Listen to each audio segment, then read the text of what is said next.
এসো কোরআনের আমিনা, এসো শান্তির মোহনা, জীবনকে রাঙাতে ফুলে ফুলে সাজাতে আল্লাহর প্রেম সুধা নিয়ে এলো। এসো কোরআনের আমিনা, এসো শান্তির মোহনা। আল্লাহ তাআলা বলেন, অবশ্যই তোমরা তোমাদের প্রভুর সাথে তোমাদের প্রভুর সম্মুখে উপস্থিত হবে। এ হলো আমাদের গন্তব্যস্থল। এখানে পৌঁছার পর সবাই দেখতে পাবে তাদের কৃতকর্মের রেকর্ড, জয় পরাজয়ের ফলাফল, শুনতে পাবে হার জিতের একটি ঘোষণা। এখান থেকে একদল মানুষকে পরানো হবে বিজয়ের মুকুট, সংবর্ধনা দিয়ে প্রবেশ করানো হবে সোনালী বিজয়ের অনন্ত আবাসে। আরেক দলের নাক নাকে লাগানো হবে বিজয়ের পরাজয়ের লাগাম। তাদের নিক্ষেপ করা হবে কষ্টদায়ক যন্ত্রণাদায়ক জাহান্নামে। এ বিষয়েও কোরআনুল কারীমে আল্লাহ তাআলা বলেন, ফাআম্মা মান উতিয়া কিতাবাহু বিয়ামিনিহি, অর্থাৎ যখন আল্লাহ তাআলার সম্মুখে বিচারের জন্য উপস্থিত করা হবে, ফাআম্মা মান উতিয়া কিতাবাহু বিয়ামিনিহি, তখন যার কৃতকর্মের রেকর্ড আমলনামা, যার আমলনামা তার ডান হাতে দেয়া হবে, ফাসাউফা ইউহাসাবু হিসাবান ইয়াসীরা, তার কাছ থেকে শুধুমাত্র একটা সহজ হালকা হিসাব নেওয়া হবে। এবং যখন এই সফলতার ঘোষণা তাকে দেয়া হবে, ওয়ানকালিবু ইলা আহলিহি মাসরুরা, তখন সে ব্যক্তি বুক ভরা আনন্দ নিয়ে তার পরিবার পরিজনের কাছে ছুটে যাবে। ওয়া আম্মা মান উতিয়া কিতাবাহু ওয়ারাআ যহরিহি, আর যে ব্যক্তি যে ব্যক্তির আমলনামা তার বাম দিক থেকে প্রদান করা হবে, দেয়া হবে, ফাসাউফা ইয়াদউ সুবুরা, তখন সে কেবল মৃত্যুকে ডাকবে। ওয়াসলা সাঈরা, এবং তাকে ফেলা হবে জ্বলন্ত আগুনে। ইন্নাহু কানা ফি আহলিহি মাসরুরা, কেননা সে তার এই ধ্বংসের কারণ হচ্ছে সে পার্থিব জীবনে পরিবারের লোকদের মধ্যে ভোগ বিলাস আর আনন্দে সে ডুবেছিল। এবং সে মনে করেছিল, ইন্নাহু জান্না আল্লা ইয়াহুর, সে ভেবেছিল তাকে কখনো এই অবস্থায় তার প্রভুর সামনে ফিরে আসতে হবে না, তার গন্তব্যস্থলে তাকে ফিরে যেতে হবে না। অথচ তার গন্তব্যস্থলে তাকে অবশ্যই ফিরে যেতে হবে। সুতরাং আমরা যেন পরকালে বিজয়ের মুকুট পড়তে পারি, আমাদেরকে যেন সংবর্ধনা দিয়ে সোনালী বিজয়ের অনন্ত আবাসে প্রবেশ করানো হয়, সেজন্য আমরা কোরআনকে আঁকড়ে ধরতে হবে, কোরআনের সাথে পথ চলতে হবে, কোরআনকে আমাদের জীবনের সঙ্গী করে নিতে হবে।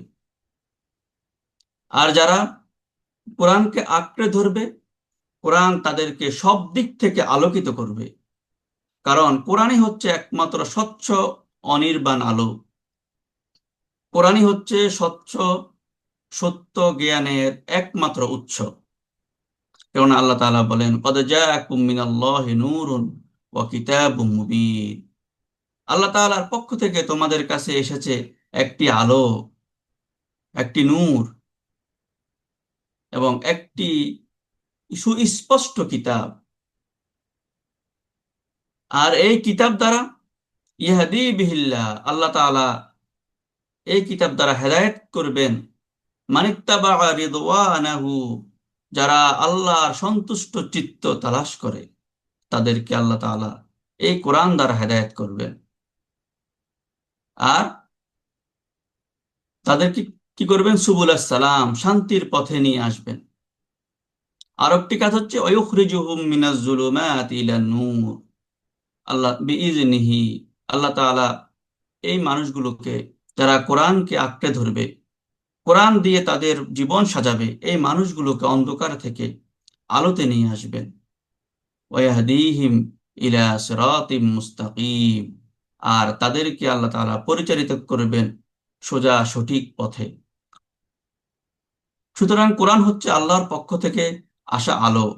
এই অনাবিল আলোতে উদ্ভাসিত হয়ে যারা মানব সমাজে পথ চলে, তাদের অবস্থাও এবং উপমা কিছুতেই ওইসব লোকদের মতো নয় যারা আলো থেকে চক্ষু বন্ধ করে ডুবে থাকে অন্ধকারে, যারা পথ চলে অন্ধকারে এবং অনুমানের ভিত্তিতে। তাই কোরআনের সাথে যারা পথ চলতে চায়, তাদের কিছু পরিকল্পনা থাকা একান্ত জরুরি। আমরা যখনই কোনো কাজ করার সিদ্ধান্ত গ্রহণ করব, তখন আমাদের পরবর্তী করণীয় কি হবে, কাজটি কিভাবে করব, সেই পরিকল্পনা গ্রহণ করা। আল্লাহ পাকের সন্তুষ্টি লাভের উদ্দেশ্যে আমরা কোরআনের সাথে পথ চলার সিদ্ধান্ত গ্রহণ করেছি। এই সিদ্ধান্ত বাস্তবায়ন উপায় কি, কি কি উপায়ে আমরা এই সিদ্ধান্ত বাস্তবায়ন করব, তা স্থির করার নামই হচ্ছে পরিকল্পনা। মানুষের জীবন ব্যবস্থা পরিচালনার জন্যেও প্রয়োজন সঠিক ও বাস্তব একটি পরিকল্পনা। কেননা আমাদের জীবনযাপনের পদ্ধতিটা হতে হবে নিখুঁত এবং যাবতীয় কল্যাণের আধার, যা আমাদেরকে রক্ষা করবে সমস্ত অকল্যাণ থেকে। কিন্তু আমরা কোথায় পাব, আমরা কোথায় পাব এই জীবনযাপন পদ্ধতি? কোত্থেকে পাব আমরা সঠিক চলার গাইডবুক? হ্যাঁ, আল কোরআনই হচ্ছে সেই গাইডবুক, মানুষের জীবনযাপনের সেই মঙ্গলময় ম্যানুয়াল। কারণ কোরআন মানুষের স্রষ্টা মহান আল্লাহ তাআলার দেয়া একটি কিতাব। মানুষ গন্তব্যে পৌঁছার বা লক্ষ্য অর্জনের জন্য যেমন জটিল পথ থাকে, তেমনি থাকে আরেকটি সহজ পথ। সহজ পথ খুঁজে বের করতে হয়। কখনো কখনো স্বাভাবিকভাবে সহজ পথ পাওয়া যায়, আবার কখনো জটিলের ভিতর থেকেই মানুষ এই পথকে খুঁজে বের করে। তাই কিভাবে আমরা এই সহজ পথ খুঁজে পাব, কিভাবে আমরা কোরআনের পথে পথ চলতে পারবো, সে জ্ঞান এবং কৌশলের সন্ধান করা আমাদেরই দায়িত্ব। সুতরাং কোরআন মানুষের স্রষ্টা মহান আল্লাহ তাআলার দেয়া একটি কিতাব। কোরআন মানুষের জীবন যাপনের জন্য আল্লাহ প্রদত্ত একটি গাইডবুক। আর আল্লাহর কোরআন, আল্লাহ এই কোরআন নাজিল করেছেন মানুষকে সাফল্যের সঠিক পথ প্রদর্শনের জন্য। ইতিহাস সাক্ষী, কোরআনের নির্দেশিত জীবনযাপন সত্য, একমাত্র সত্য এবং নির্ভুল, বাস্তব, কল্যাণকর। এর কারণ এই পদ্ধতি মানুষের স্রষ্টার দেয়া পদ্ধতি। কোরআনের সাথে পথ না চললে আমাদের মরণেও ক্ষতি হবে, জীবনেও ক্ষতি হবে, জীবন পরজীবনে আখিরাতে তো অনন্ত ক্ষতি আমাদের জন্য অপেক্ষা করতেছে। আর যদি আমরা কোরআনের সাথে পথ চলি, জীবনেও আমরা লাভবান হব, মরণেও লাভবান হব, এবং মৃত্যুর পরে অনন্ত পরজীবনে আমাদের জন্য থাকবে সাফল্য, অসীম সফলতা। এই কথাটাই, এই সফলতা এবং ক্ষতির কথাটাই তখন বুঝেছিলেন ফাতেমা বিনতে খাত্তাব রাদিয়াল্লাহু তাআলা আনহা। কোরআনের জন্য ভাইয়ের হাতে রক্তাক্ত হয়েও দুর্জয় ঘোষণা উচ্চারণ করেন কোরআনের পথে অটল থাকার, কোরআনের সাথেই পথ চলার। এই কথা বুঝেছিলেন এই ফাতেমার ভাই ওমর। কোরআনের পথ ধরার কারণে তিনি বোন এবং বোনের হাজবেন্ডকে অনেক প্রহার করেছিলেন, তাদের রক্তাক্ত করেছিলেন। কিন্তু যখন তিনি কোরআন পড়ে দেখলেন, কোরআন পড়ে দেখার পর তিনি আজীবন অটল অবিচল থাকেন কোরআনের নির্দেশিত জীবন পদ্ধতির উপর। সারা জীবন পথ চলেন কোরআনের পথ ধরে। আমরা আরো একটি উদাহরণ দেখি। আবু জেহেলের পুত্র ইকরামা, এই ইকরামা রাদিয়াল্লাহু তাআলা আনহু রাসূলুল্লাহ সাল্লাল্লাহু আলাইহি সাল্লামের বিরুদ্ধে চরম শত্রুতা করেছিল। জীবন বাজি রেখে সম্পদের কোরবানি দিয়ে অনেক যুদ্ধ করেছিল ইসলামের বিরুদ্ধে, যুদ্ধে নেতৃত্ব দিয়েছিল। মক্কা বিজয়ের দিন মৃত্যুদণ্ডের ভয়ে আল্লাহ রাসূল সাল্লাল্লাহু আলাইহি সাল্লাম 5 জন ব্যক্তিকে যেখানে পাবে সেখানে হত্যা করার নির্দেশ দিয়েছিলেন। এই মৃত্যুদণ্ডের ভয়ে সে যখন দেশ ছেড়ে পালিয়েছিল, পরে রাসূলুল্লাহ সাল্লাল্লাহু আলাইহি সাল্লাম এর নিরাপত্তায় এসে ইসলাম গ্রহণ করে।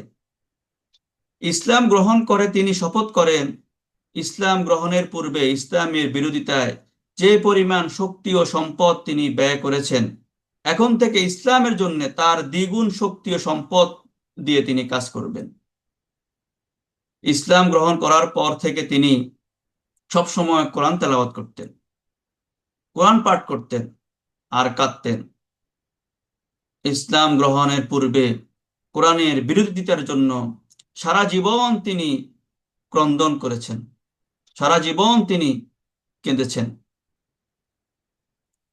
তিনি কোরআনকে তার মুখের উপর চেপে ধরে হাউমাউ করে কাঁদতেন আর বলতেন, হাজা কিতাবু রব্বি, হাজা কালামু রব্বি। এ তো আমার মালিকের কিতাব, এ তো আমার প্রভুর কিতাব।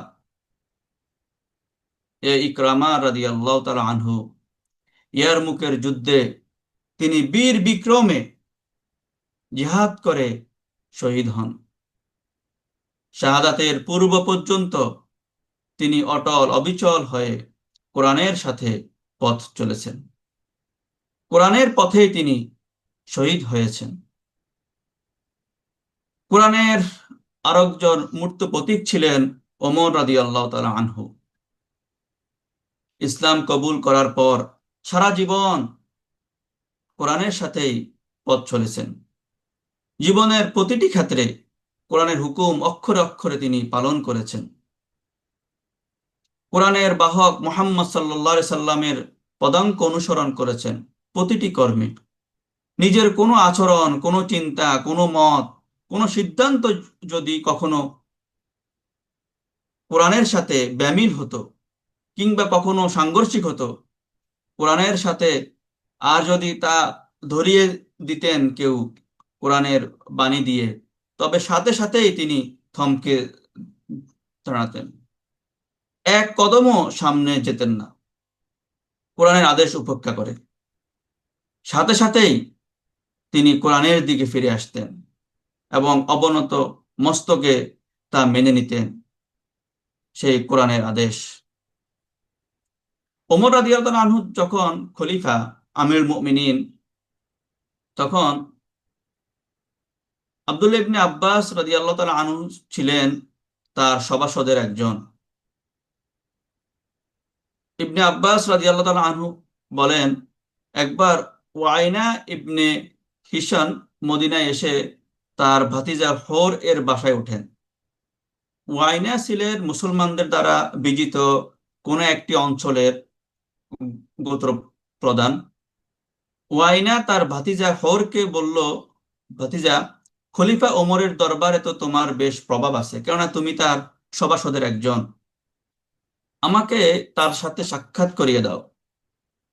সে অনুযায়ী হোর ওয়াইনাকে নিয়ে আসেন ওমরের সাথে সাক্ষাতের জন্য।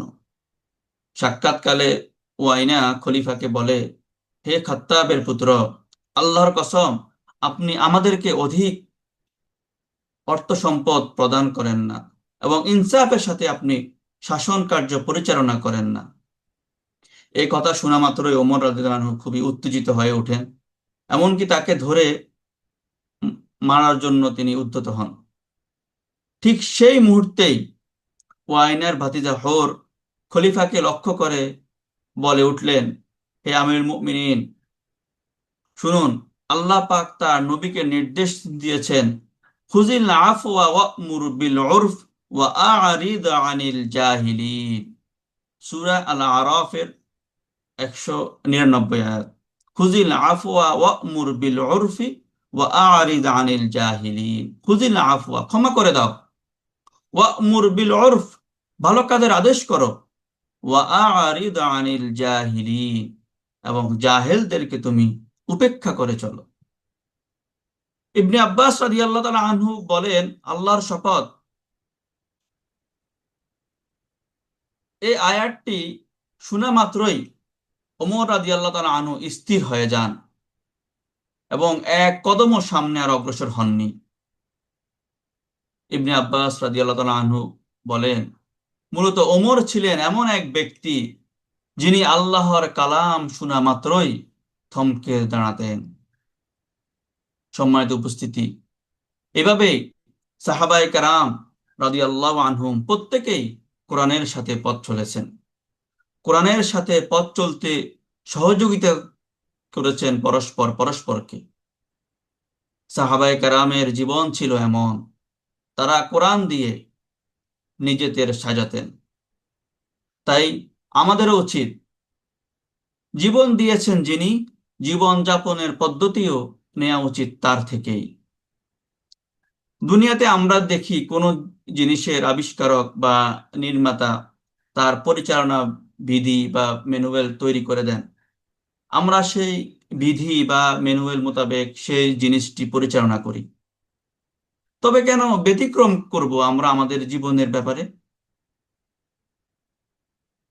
তিনি এতই দয়াময় যে মানুষ সৃষ্টি করে তার জীবনযাপনের পদ্ধতিও আমাদেরকে দিয়ে দিয়েছেন। সেই জীবনযাপন পদ্ধতি হচ্ছে নবীগণের মাধ্যমে পাঠানো তার হেদায়াত ও কিতাবসমূহ। আর নবীগণ ছিলেন আল্লাহ প্রদত্ত জীবনযাপন পদ্ধতির শিক্ষক এবং বাস্তব নমুনা।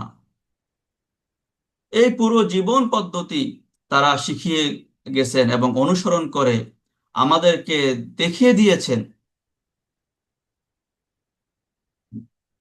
আল্লাহ রাসূল সাল্লাল্লাহু আলাইহি সাল্লাম ছিলেন এই কিতাবেরই একজন শিক্ষক ও প্রশিক্ষক।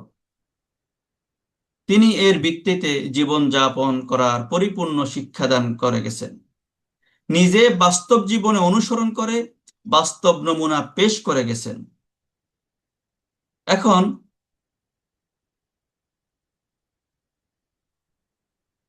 মানুষ যদি বিবেক বুদ্ধি খাটিয়ে দেখে, তবে সে অবশ্যই দেখতে পাবে তার জীবন যাপনের জন্য আল্লাহ প্রদত্ত এবং মুহাম্মদ সাল্লাল্লাহু আলাইহি সাল্লাম প্রদর্শিত জীবন যাপন পদ্ধতি একমাত্র বাস্তব, সঠিক, স্বাভাবিক, সামঞ্জস্যপূর্ণ ও কল্যাণকর পদ্ধতি।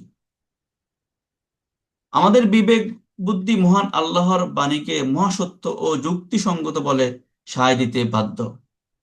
কেননা আল্লাহ তাআলা বলেন, ওয়াশ-শামসা ওয়াল কমারা ওয়ান নুজুমা মুসাখখারাতিন বিআমরি আলা লাহুল খালকু ওয়াল আমর। ওয়াশ-শামসা ওয়াল কমারা ওয়ান নুজুমা, সূর্য, চাঁদ এবং অন্যান্য সকল নক্ষত্র তিনি সৃষ্টি করেছেন। মুসাখখারাতিন বিআমরি, এবং এগুলো তারই নির্দেশ মতো চলে। সুতরাং জেনে রেখো, আলা লাহুল খালকু ওয়াল আমর, গোটা সৃষ্টি তার এবং নিরঙ্কুশ কর্তৃত্বও তার। এই আয়াতটি সূরা আল আরাফের 54 নং আয়াত।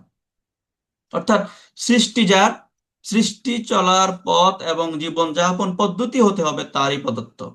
এক্ষেত্রে মানুষ সমস্যার সম্মুখীন হতে পারত তখন যদি স্বয়ং স্রষ্টাই তার এই সৃষ্টির জন্য জীবন যাপন পদ্ধতি না পাঠাতেন। কিন্তু মানুষের তো শেষ সমস্যা নেই, কারণ মানুষের মহান স্রষ্টা মহান প্রভু আল্লাহ তাআলা তো প্রথম থেকেই মানুষকে জীবন যাপন পদ্ধতি দিয়ে আসছেন। অথচ আমরা দেখি মানব সমাজের একদল লোক নিজেদের জীবন পরিচালনা করে অজ্ঞতা ও অনুমানের ভিত্তিতে। তারা হাবুডুবু খায় অন্ধকারে। অপরদিকে অন্য একটি দল, যারা কোরআনের সাথী, কোরআনের বাহক, কোরআনওয়ালা আলোকিত মুমিন, যে নিজে আলোকিত তার বিশ্বাস আলোকিত, তার পথ আলোকিত, তার পরিবেশ আলোকিত, তার লক্ষ্য ও গন্তব্য আলোকিত। তিনি প্রতিটি কদম ফেলেন স্বচ্ছ সুস্পষ্ট আলোকিত লক্ষ্য পথের উপর। কোরআনওয়ালা এই আলোকিত মুমিনের জীবন পথে কোথাও কোনো সংশয় নেই, কোথাও কোনো তার শঙ্কা নেই, কোথাও তার দ্বিধাদ্বন্দ্ব নেই, কোথাও তার অস্থিরতা নেই। কোরআনওয়ালা মুমিনের প্রতিটি পদক্ষেপ ফলপ্রসূ হয়, তার প্রতিটি পদক্ষেপ ফলবান হয়, কারণ তার প্রতিটি পদক্ষেপ প্রকৃত সত্য জ্ঞানে আলোকিত। কেননা এই পথটি হচ্ছে আমার প্রভুর পথ। আল্লাহ তাআলা বলেন, কুল ইন্না সলা কুল হাদিহি সাবিলি আদউ ইলাল্লাহ আলা বাসীরাতিন আনা ওয়া মান ইত্তাবাআনি ওয়া সুবহানাল্লাহি ওয়া মা আনা মিনাল মুশরিকিন। আল্লাহ তাআলা তার রাসূলকে বলেন, হে মুহাম্মদ, বলে দাও, হাদিহি সাবিলি, এই পথটি হচ্ছে আমার পথ। আদউ ইলাল্লাহ আলা বাসীরাতিন আনা ওয়া মান ইত্তাবাআনি, আমি মানুষকে আহ্বান করি আল্লাহর প্রতি সত্য জ্ঞানের ভিত্তিতে। আমি এবং আমার অনুসারীরাও সেই সত্য জ্ঞানের ভিত্তিতেই মানুষকে আহ্বান করে। ওমা আনা মিনাল মুশরিকিন, আর আমি মুশরিকদের অন্তর্ভুক্ত নই। সুবহানাল্লাহ। এই সত্য জ্ঞানের ভিত্তিতে পথ চলা তো ফলবান হবেই, কারণ এই কোরআন মিথ্যা কোনো রচনা নয়। এই কোরআন হচ্ছে সত্য, আল্লাহ তাআলার পক্ষ থেকে মহাবাণী। লাকাদ কানা ফি কসাসিহিম ইবরাতুল লিউলিল আলবাব, এই কোরআনের মধ্যে রয়েছে, এই কোরআনের ঘটনাবলীর মধ্যে রয়েছে জ্ঞানবানদের জন্য উদাহরণ উপমা। মা কানা হাদিসান ইফতারা ওয়ালাকিন তাসদীকাল্লাযী বাইনা ইয়াদাইহি ওয়া তাফসীলা কুল্লি শাই। এই কোরআন মিথ্যা রচিত কোনো বাণী নয়, বরং এই গ্রন্থ মহাসত্য বাণী, যা তার পূর্বে অবতীর্ণ গ্রন্থসমূহকে সত্যায়িত করে। এবং অতাফসীলা কুল্লি শাই, এতে রয়েছে সবকিছুর বিশদ বিবরণ, সবকিছুর আলোচনা, পুঙ্খানুপুঙ্খ আলোচনা। এবং ওয়াহুদান, এটা হচ্ছে হেদায়াত, পথ নির্দেশ, ওয়ারাহমাতান, এবং অনুকম্পা, লিকাউমি ইউমিনুন, মুমিনদের জন্য। এবং এই কোরআনটা হচ্ছে মুমিনদের জন্য জীবনযাপনের সঠিক পদ্ধতি, সঠিক পথ নির্দেশ এবং আল্লাহর রহমত। তাই আমাদের পথ হবে কোরআনের পথ, আমরা পথ চলবো কোরআনের সাথে। সেজন্য আমাদেরকে সর্বপ্রথম যে পরিকল্পনাগুলো করতে হবে তা হলো এই কথা স্বীকৃতি দেয়া যে আল্লাহ আমার প্রভু, কোরআন আমার পথ। সর্বপ্রথম বলতে হবে আল্লাহ আমার প্রভু, কোরআন আমার পথ। আমি মুসলিম, আমি মুমিন, বিশ্বজাহানের একক মালিক, প্রভু ও পরিচালক মহান আল্লাহর প্রতি আস্থা স্থাপন করে আমি তার আশ্রয় ও নিরাপত্তায় নিজেকে সঁপে দিয়েছি। আমার জান মাল আমি বিক্রি করে দিয়েছি তার কাছে, এখন আমার কিছুই নেই, আমি শুধুমাত্র তার। আমি মুসলিম, আমি আমি অবনত মস্তকে নিজেকে সমর্পণ করে দিয়েছি আমার মালিকের কাছে, যেমনি ভাবে আল্লাহর নবী ইব্রাহিম আলাইহিস সালাম সমর্পণ করেছেন তার প্রভুর কাছে। আমি তার হুকুমের গোলাম, বিনীত হৃদয়ে আমি মেনে চলবো তার প্রতিটি হুকুম, তার প্রতিটি আদেশ, তার প্রতিটি নিষেধ বিনয়ের সাথে মেনে নিয়ে দৃঢ়তার সাথে পালন করতে আমি প্রতিজ্ঞাবদ্ধ। আমি ঘোষণা করতেছি আসলামতু লিরাব্বিল আলামিন। আমি আরো ঘোষণা করতেছি ইন্না সলাতি ওয়া নুসুকি ওয়া মাহইয়ায়া ওয়া মামাতি লিল্লাহি রাব্বিল আলামিন। আমার সালাত, আমার ত্যাগ, আমার কোরবানি, ওয়া মাহইয়ায়া ওয়া মামাতি, আমার বেঁচে থাকা, আমার মরে যাওয়া, আমি উৎসর্গ করে দিলাম লিল্লাহি রাব্বিল আলামিন, আল্লাহ তাআলার জন্য। যিনি মহাজগতের মালিক। লা শারীকা লাহু, আমি তার সাথে কাউকে শরীক করি না। ওয়াবিযালিকা উমিরতু ওয়া আনা আউয়ালুল মুসলিমিন, আমি আত্মসমর্পণ করে এই অঙ্গীকারের জন্য আমি আদিষ্ট এবং আমি আত্মসমর্পণ করলাম। আমি বললাম আমি মুসলিম। হ্যাঁ, আমি সকল প্রভুত্বের বন্ধন ছিন্ন করে শুধুমাত্র আল্লাহকে আমার প্রভু হিসেবে গ্রহণ করেছি। তাই তার প্রতি ঈমান এনে আমি তার আশ্রয় ও নিরাপত্তা গ্রহণ করেছি। এখন আমাকে চলতে হবে তার হুকুম মতো। আমার প্রতিটি কদম ফেলতে হবে তার নির্দেশের পথে, তার নির্দেশিত পথে। আমার প্রতিটি মুহূর্ত নিবেদিত হবে তার রাহে। তাই আমি পথ চলবো কোরআনের পথে। আমার দ্বিতীয় যে বিষয়টি হবে, আমি অনুসরণ করব আল্লাহ রাসূল সাল্লাল্লাহু আলাইহি সাল্লামকে। কোরআনের পথে চলতে হলে আমার অনুসরণ করতে হবে কোরআনের বাহক মুহাম্মদুর রাসূলুল্লাহ সাল্লাল্লাহু আলাইহি সাল্লামকে। তিনি কোরআনের নিখুঁত মডেল, তিনি কোরআনের মূর্ত প্রতীক। তাকে অনুসরণ না করে আল্লাহর ভালোবাসা পাবার কোনো পথ নেই। আল্লাহ তাআলা পরিষ্কারভাবে কোরআনুল কারীমে জানিয়ে দিয়েছেন, কুল ইন কুনতুম তুহিব্বুনাল্লাহ ফাত্তাবিউনি ইউহিব্বুকুমুল্লাহ ওয়া ইয়াগফির লাকুম যুনুবাকুম ওয়াল্লাহু গফুরুর রহিম। আল্লাহ তাআলা বলেন, হে মুহাম্মদ, সবাইকে জানিয়ে দাও, তোমরা যদি সত্যি আল্লাহকে ভালোবাসো তাহলে আমাকে অনুসরণ করো, আমার দেখানো পথে চলো, তবেই আল্লাহ তোমাদের ভালোবাসবেন এবং ওয়াগফির লাকুম যুনুবাকুম, তোমাদের গুনাহ খাতা সব মাফ করে দিবেন। আল্লাহু গফুরুর রহিম, আল্লাহ হচ্ছেন বড় ক্ষমাশীল, দয়ালু। এই আয়াত থেকে পরিষ্কারভাবে জানা যায় মুহাম্মদ সাল্লাল্লাহু আলাইহি সাল্লাম অনুসরণ এবং আনুগত্য করাই আল্লাহর ভালোবাসা পাওয়ার একমাত্র মাধ্যম। অপরদিকে মুহাম্মদ সাল্লাল্লাহু আলাইহি সাল্লামের অনুসরণ আনুগত্য না করা হচ্ছে কুফরি। রাসূল সাল্লাল্লাহু আলাইহি সাল্লামের আদেশ নিষেধ অমান্য করা কঠিন শাস্তির কারণ। আল্লাহ তাআলা বলেন, ওমা আতাকুমুর রাসূল ফাখুযু ওমা নাহাকুম আনহু ফান্তাহু। আল্লাহ রাসূল তোমাদের যা প্রদান করেন তা তোমরা গ্রহণ করো। ওমা নাহাকুম আনহু ফান্তাহু, এবং যা থেকে তিনি তোমাদেরকে নিষেধ করেন তা থেকে তোমরা বিরত থাকো। আল্লাহ আত্তাকুল্লাহ ইন্নাল্লাহ শাদীদুল ইকাব, কারণ আর আল্লাহকে তোমরা ভয় করো, কারণ তিনি কঠিন শাস্তিদাতা।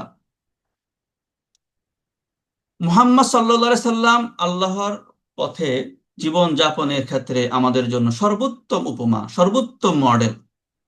আর এর স্বীকৃতি আল্লাহ তাআলা আমাদেরকে প্রদান করেছেন, লাকাদ কানা লাকুম ফি রাসূলিল্লাহি উসওয়াতুন হাসানা লিমান কানা ইয়ারজুল্লাহ ওয়াল ইয়াউমাল আখির ওয়া যাকারাল্লাহ কাসীরা। আল্লাহ তাআলা বলেন, অনুসরণের জন্য আল্লাহর রাসূলের মধ্যে তোমাদের সেই সব লোকদের জন্য রয়েছে উপমা। সেই সব লোক কারা? লিমান কানা ইয়ারজুল্লাহ ওয়াল ইয়াউমাল আখির, যারা আল্লাহর সাক্ষাৎ এবং শেষ দিনে সফলতার আশা পোষণ করে তাদের জন্য। এবং ওয়াযাকার আল্লাহ কাসীরা, বেশি বেশি আল্লাহকে স্মরণ করে। অর্থাৎ রাসূল সাল্লাল্লাহু আলাইহি সাল্লামের স্বভাব চরিত্র, আচার আচরণ এবং আমল আখলাক সম্পর্কে তার স্ত্রী উম্মুল মুমিনিন আয়েশা রাদিয়াল্লাহু তাআলা আনহু কে জিজ্ঞেস করা হলো। উম্মুল মুমিনিন আয়েশা রাদিয়াল্লাহু তাআলা আনহু জবাবে বলেন, কেন তোমরা কি কোরআন পড়োনি? তখন ওই সাহাবীরা বলল, হ্যাঁ, আমরা কোরআন পড়েছি। তখন আয়েশা রাদিয়াল্লাহু তাআলা আনহু বলেন, কোরআনই ছিল তার আখলাক। এর অর্থ হচ্ছে কোরআনে বর্ণিত স্বভাব চরিত্র, আচার আচরণ এবং আমল আখলাকের বাস্তব নমুনা এবং উপমা ছিলেন মুহাম্মদুর রাসূলুল্লাহ সাল্লাল্লাহু আলাইহি সাল্লাম। আল্লাহ তাআলা বলেন, ফাল্লাযীনা আমানু বিহি ওয়া আযযারুহু ওয়া নাসারুহু ওয়াত্তাবাউন নূরাল্লাযী উনজিলা মাআহু উলাইকা হুমুল মুফলিহুন। কাজেই যারা রাসূলুল্লাহ সাল্লাল্লাহু আলাইহি সাল্লামের প্রতি ঈমান আনে, ওয়া আযযারুহু এবং তাকে সম্মান করে, ওয়া নাসারুহু এবং রাসূলুল্লাহ সাল্লাল্লাহু আলাইহি সাল্লামকে সাহায্য সহযোগিতা করে, ওয়াত্তাবাউ এবং অনুসরণ করে আর নূর, রাসূল সাল্লাল্লাহু আলাইহি সাল্লামের প্রতি যে নূর অবতীর্ণ হয়েছে, যে কোরআন অবতীর্ণ হয়েছে, সেই কোরআনের উলাইকা হুমুল মুফলিহুন আল্লাযীনা উনজিলা মাআ, এবং সেই নূর সেই রাসূল সাল্লাল্লাহু আলাইহি সাল্লামের পথেই চলে, সে কোরআনের পথেই চলে। উলাইকা হুমুল মুফলিহুন, তারাই হবে সফলকাম। অর্থাৎ মুমিন আল্লাহর কাছে আত্মসমর্পিত, তাই মুমিনের পথ চলার পথ হচ্ছে আল কোরআন। কোরআনই মুমিনের সিরাতুল মুস্তাকিম। আল কোরআনের পথে চলার বাস্তব উপমা হলেন মুহাম্মদুর রাসূলুল্লাহ সাল্লাল্লাহু আলাইহি সাল্লাম। তাই কোরআনের সাথে পথ চলতে হলে আমাদেরকে রাসূলুল্লাহ সাল্লাল্লাহু আলাইহি সাল্লামের অনুসরণ করতে হবে। আর যখনই আমরা সিদ্ধান্ত নিব, তখনই আমরা এই পথ চলতে যখন আমরা সিদ্ধান্ত নিব, তখনই আমাদেরকে ভেবেচিন্তে সিদ্ধান্ত নিতে হবে। আমাদেরকে চিন্তা করতে হবে যে আমি কি ভেবেচিন্তে এই সিদ্ধান্ত নিয়েছি, আমি কি স্থির সিদ্ধান্ত নিয়েছি। কারণ আমি যেই সিদ্ধান্তটা নিতে চাচ্ছি তা কিন্তু যেন তেন কোনো সিদ্ধান্ত নয়, আমি কোরআনের সাথে পথ চলতে সিদ্ধান্ত নিয়েছি। আর এটা এমন একটি সিদ্ধান্ত, এমন একটি চাওয়া, যা চেয়েছেন পৃথিবীতে আগত সমস্ত আম্বিয়া কেরাম এবং তাদের সাথীরা। জীবনের এই লক্ষ্য স্থির করেছিলেন শ্রেষ্ঠ মনীষীরা, কোরআনের সাথে পথ চলার লক্ষ্যে যাত্রা করেছিলেন। আর এই যাত্রা অনেক কঠিন, এই যাত্রা মঙ্গল গ্রহে অভিযানের চেয়ে অনেক কঠিন। কারণ কারণ হলো, যখনই আপনি কোরআনের সাথে পথ চলতে শুরু করবেন, প্রথমে আপনাকে পদক্ষেপ গ্রহণ করতে হবে আপনার মনের বিরুদ্ধে। আপনাকে অগ্রসর হতে হবে আপনার কামনা বাসনার বিপরীত পথে। আপনাকে জলাঞ্জলি দিতে হবে নিজের বহু স্বার্থ, আমাদেরকে ত্যাগ করতে হবে নিজেদের আরাম আয়ের সুযোগ সুবিধা এবং অর্থ সম্পদ। কারণ কায়েমি স্বার্থ গোষ্ঠী কোরআনের প্রতীকদের শত্রু হয়ে যায়। এই পথে অগ্রসর হলে স্বামীর স্বার্থহানি হবে, স্ত্রীর স্বার্থহানি হবে, পিতামাতার স্বার্থে আঘাত লাগবে, সন্তানদের ভবিষ্যৎ অনিশ্চিত হবে, আত্মীয় স্বজনের স্বার্থহানি হবে, বন্ধু বান্ধবের সুযোগ সুবিধা নষ্ট হবে। আসলে কোরআনের সাথে পথ চলার কারণে আপনার বিরুদ্ধে উঠে পড়ে লাগবে আমাদের সমাজের প্রতারক, ঠকবাজরা, মজুদদাররা, জালেমরা, হারামখোররা, ধর্ম ব্যবসায়ীরা, বদমাশরা, সমাজের স্বৈরাচারীরা। অর্থাৎ এই লোকগুলো আমাদের বিরোধিতা করবে। পৃথিবীতে যত নবী রাসূল এসেছেন, এই সকল শ্রেণীর লোকেরা তাদের বিরুদ্ধে অবস্থান নিয়েছিল। এরা তাদেরকে মিথ্যা অপবাদ, বিদ্রূপ, জঘন্য জঘন্য মিথ্যা অপবাদ দিয়ে চরম মানসিক কষ্ট দিয়েছিল। এরা তাদের বিরুদ্ধে বখাটে ও মাস্তানদের লেলিয়ে দিয়েছিল। এরা পদে পদে তাদেরকে বাধা দিয়েছে, প্রতিবন্ধকতা সৃষ্টি করেছে, তার বিরুদ্ধে সব ধরনের ষড়যন্ত্র করেছে। এরা সকল রাসূলের বিরুদ্ধে এরা ষড়যন্ত্র করেছিল। কোরআনের সাথে পথ চলার এবং কোরআনী সমাজ গড়ার সিদ্ধান্ত নেয়ার কারণে জাহিলিয়াতের পতাকাবাহী পিতার হাতেই বন্দিত্বের বেড়ি পড়তে হয়েছিল হযরত হানজালা এবং হযরত উম্মে সালামাকে। ছেলের কোরআনের পথে পথ ত্যাগের দাবিতেই অনশন ধর্মঘট করেছিল সাআদ ইবনে আবি ওয়াক্কাস রাদিয়াল্লাহু তাআলা আনহুর মা। তিনি বলেছিলেন, যদি সে মুহাম্মদ সাল্লাল্লাহু আলাইহি সাল্লামের পথ থেকে ফিরে না আসে, তাহলে সে এক ফোঁটা খাবার খাবে না। এরকম ধর্মঘট অনশন করেছিলেন তিনি। কোরআনের সাথে পথ চলার এবং কোরআনী সমাজ গড়ার সিদ্ধান্ত নেয়ার কারণে মুসলিম নামদারি শাসক এবং কায়েমি স্বার্থবাদীরাই হত্যা করেছিল নবীর নাতি হযরত ইমাম হুসাইনকে, হযরত আবু বকরের নাতি আব্দুল্লাহ ইবনে জুবাইরকে, তাবেঈ সাঈদ ইবনে জুবাইরকে, মিশরের হাসানুল বান্নাকে, আব্দুল কাদের আওদাকে, সাইয়্যিদ কুতুবকে, ঢাকা বিশ্ববিদ্যালয়ের আমাদের ভাই আব্দুল মালেককে। কোরআনের পথে চলার এবং কোরআনী সমাজ গড়ার স্থির সিদ্ধান্ত নেয়ার কারণেই আঘাতে আঘাতে জর্জরিত হয়েছিল আহমদ ইবনে হাম্বল, ইমাম মালিক ইবনে আনাস রাদিয়াল্লাহু তাআলা রাহমাহুল্লাহ আলাইহি। এসব ইতিহাস শোনার পরও আমরা কি কোরআনের সাথে পথ চলতে চাই? হ্যাঁ, যদি আমরা এগুলো মেনে নিয়ে কোরআনের সাথে পথ চলতে চাই, তাহলে আমরা হব পৃথিবীর সর্বশ্রেষ্ঠ মানুষ। কোরআনের পথে যারা যাত্রা শুরু করার পর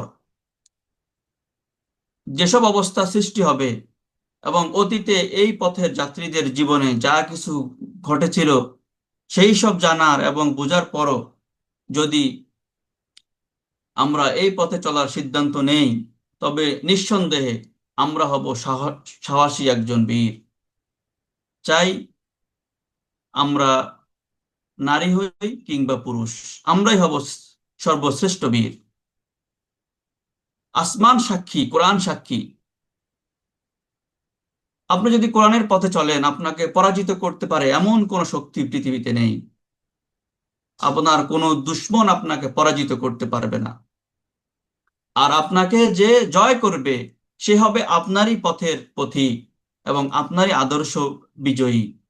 কারণ যে আল্লাহর সন্তুষ্টি লাভকে নিজের জীবন লক্ষ্য হিসেবে গ্রহণ করে, কোরআনের সাথে পথ চলার অটল সিদ্ধান্ত নিয়ে যাত্রা শুরু করে, সাথে সাথেই সে হয়ে যায় আল্লাহর লোক।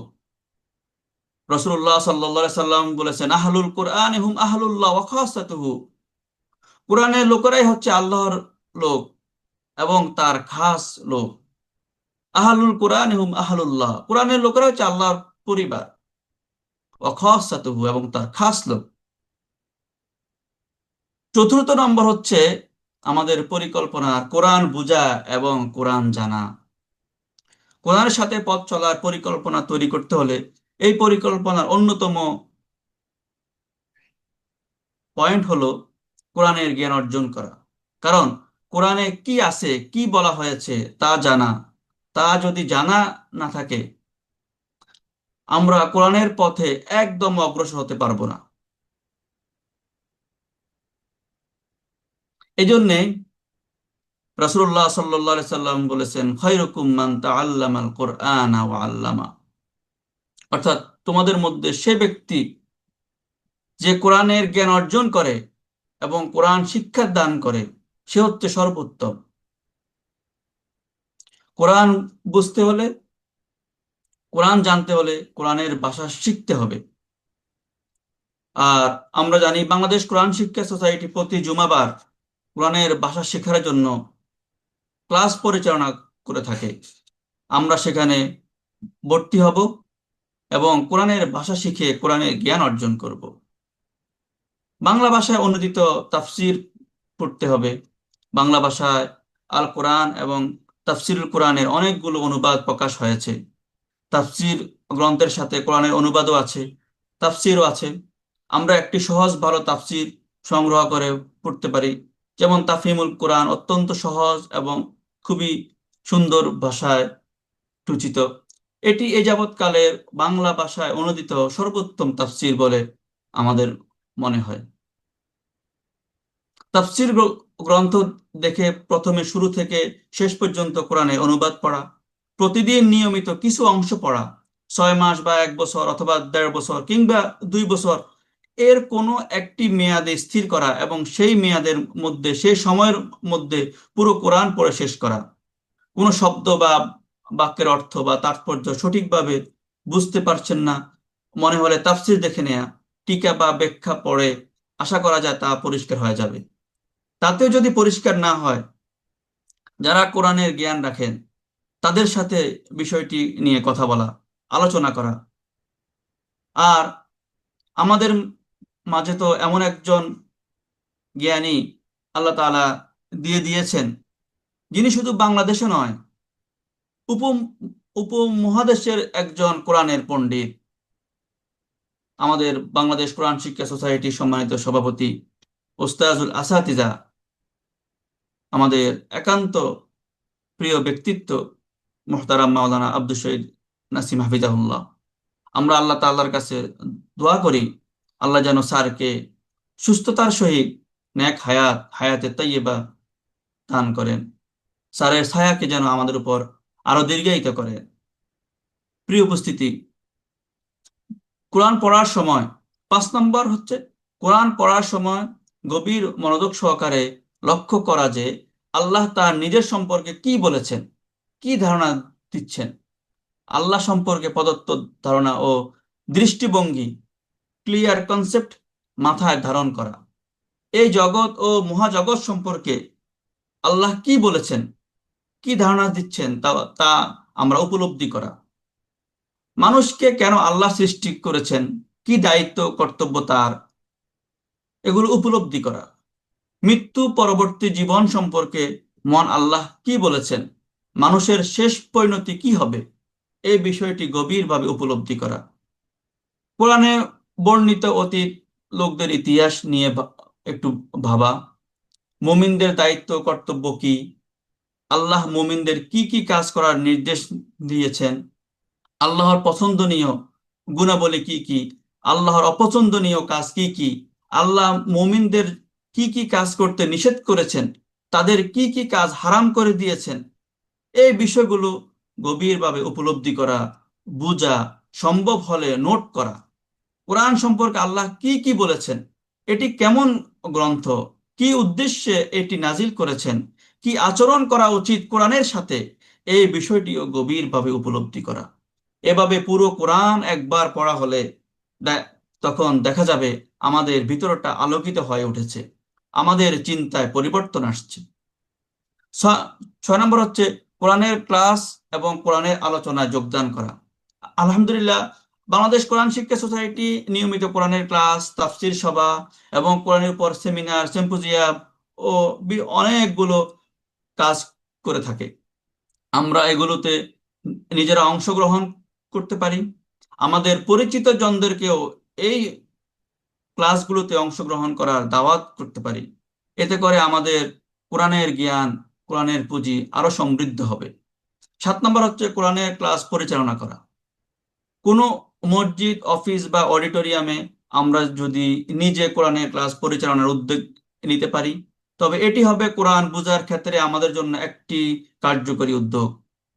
কারণ যখনই আপনি কোরআন শিখাতে যাবেন, যখনই আপনি কাউকে কোরআন শিখাতে যাবেন, তখন আপনাকে কোরআন নিয়ে ভাবতে হবে, একাধিক তাফসির পড়তে হবে, সহায়ক গ্রন্থাবলী পড়তে হবে, শ্রোতাদের প্রশ্নের জবাব দিতে হবে, শ্রোতাদের জ্ঞানের চাহিদা মেটাতে হবে, ক্লাস পরিচালনার প্রস্তুতি নিতে হবে।